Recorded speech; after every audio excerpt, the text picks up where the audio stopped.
And John Harvey R. Valencia. Bagluto ng gulay ng utam Bisaya para sinabawang gulay. Lauoy. Lauoy. Sa yulot, anong bati? Sa luyo. Alokbati, kalabasa, okra, talon, at saka sa machi sarap. Kriles lang para masarap. Antay. Pansir. Gumagamit ng bago ng isda.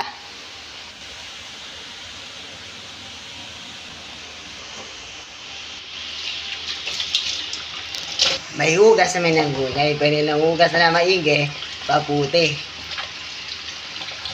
Mas pinatanggalin na ng marumi.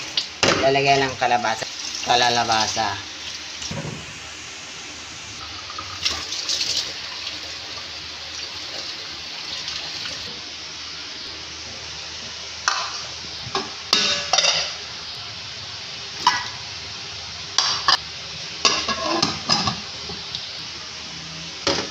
Kaya na po ng... Mamaya, pag kumulo. Yun na. Wow! Kaya na naman din ang sarap. Kumulo na tsaka bagoong.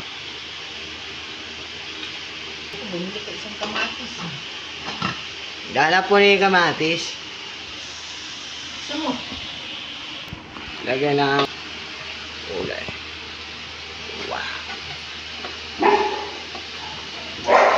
Lagay ng sa luyot, alabati at talon. Sitaw. Para sa kumulong kalabasa.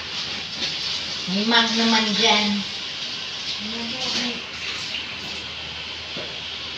Wow, nagtitikman. Luto ng luto. Naluto ng utang Bisaya, sinabawan ng gulay. Okay na to.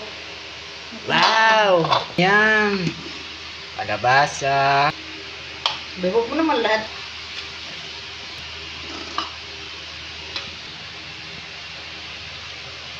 Yan na.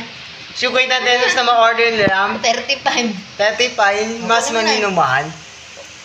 Magkatipid na 30 pesos lang galing sa kaliderya. Diba? Pag tayo ang magluto, marami pa. Apa? Kain na tayo. Naluto na ng utang Bisaya. Mabibisi na tayo mula sa John Harvey R. Valencia. Ito na ang ating utang Bisaya sa Bagoong.